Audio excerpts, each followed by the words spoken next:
मित्रांनो, बोनेकर फॅमिली व्लॉगमध्ये तुमचे स्वागत आहे. ह्या माझ्या ननंदबाई आज सोलापूरला चालल्यात, तरी पण ह्या काही रुबाब सोडत नाहीत. का सोडू मी रुबाब? मी माझं घर आहे, मी नाही सोडणार रुबाब. आता जायची वेळ आली की. अरे जायची वेळ आली म्हणून काय झालं? आई भरती ना माझी बॅग. बाई आता हे कौतुक बघा, आता लग्नाला झाले किती वर्ष, या आईचं चालले बॅग भरणं. आता बॅग भरते बाई, लिकीची चांगली व्यवस्थित आहे बघ.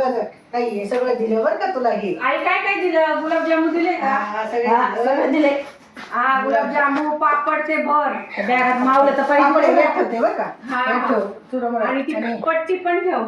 पट्टी पण ठेवली, सगळं ठेवलं आणि ह्याच्यामध्ये. भेळ ठेवली काही? हा, भेळीचा हा गड्या भेळ द्या. अरे किरण भेळीचं घे रे ते. भेळीचं राहिलं. आणि का हा बघ हे. हा, भेळ. भेळीचं पटवलं पोराने भेळ दे बरं का.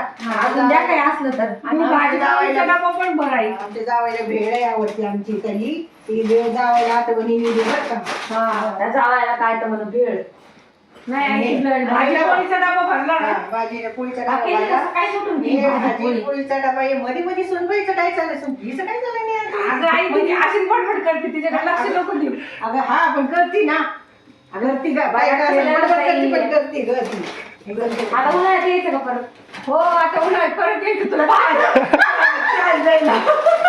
आम्हाला आणा काय आणि सोलापूरचं मी बघा ना, आणते ना असं झणझणीत चटणी आणते ना तुला तिखट करून.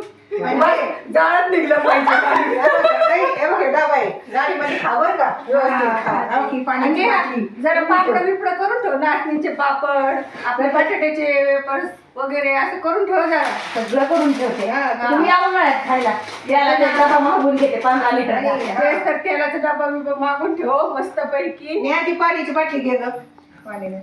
आईला तू इथून पाणी पण नाही येते. नाही ग, पाणी सुद्धा द्यावं लागते नंदबाईचं. खाटच आहे आमचं. अजून काय राहिलं? पडते आता एकदा पाया, म्हणजे होईल काम तितकंच. पडा, तुम्हाला चांगला आशीर्वाद देते, अखंड सौभाग्यवती भाऊ. बर, भावाची सेफ्टी बघा. भावाची सेफ्टी बघतेच ना. अगं पोरगं माझं लय चांगलं आहे ग खरं. अगं मी कुठे म्हणते आई वाईट. अरे किरण यांना आहे ना नीट नीट बसून दे. गाडी व्यवस्थित नीट जागा बिगा व्यवस्थित बसून दे. आता आता ते- गेल्यावर फोन कर बर का. गाडीत बसल्यावर तू पण व्यवस्थित ये. आता लग्नात झाले किती वर्ष? अगं किती जरी वर्ष झालं तर आईला लहानच असते ग, मोठे मोठे नसतेच ना. असं आहे ना. बाई आई, तुझी सून किती बोलती ग. तू हाय त्यावरच माझं माहेर आहे. मला तरी असं वाटायला लागलं ग. नाही, बाई, नाही, तुम्ही काय नाही, लोक नाही. सोडणार आहे का भावाला?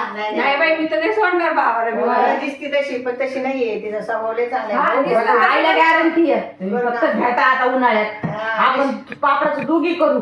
थांबते मी तुमच्यासाठी पापड करायला. आई, तुला असं वाटतं पण तुझी सून आहे ना, दिसती तशी नाहीये. नाही. गरीब बघा. पोटात पाय. बघा आता. तशी नाही ग ती. अहो ती कशी आहे, माय दिसते फटकळ आहे पण स्वभाव तिचं चांगला आहे.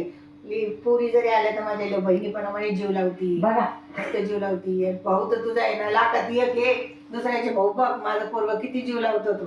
बहिणीसाठी जीव उघडून टाकतो. जे म्हणून ते लगेच हजर. ताई असं का बरं, असं ते जीवाचं रान करतो पण तुमच्यासाठी हजर होतो. हे तितकंच कर. ते नाही दिसत त्यांना, माझं दिसतंय. पाहिलं का? अगं जाऊ दे आता. अगं, जाऊ दे नेहा, जाऊ दे ना. काय फरक पडला तुला एवढं बोलली तर ऐकून घ्यायचं. आईचं उलट उत्तर द्यायलाच पाहिजे का प्रत्येक गोष्टीमध्ये? नाही ना बाई, आता तुम्ही ऐकत तर नाही देत. पुढचं पुढे बघता येईल आता. पुढचं पुढं कुठं आम्ही आहेत ना, आई गेली तरी पण. काय सोडणार आहे का भावाला? मग काय? भाऊ सोडणार नाही. फक्त प्रेमाने राहा बस, हीच इच्छा आहे माझी. हो. चला, आम्ही जातो आमच्या गावा. आमचा राम राम घ्यावा. या, या. नमस्कार मंडळी, मी जात आहे सोलापूरला. परत येणार आहे उन्हाळ्याच्या सुट्टीत. भाऊजाईला त्रास देणार.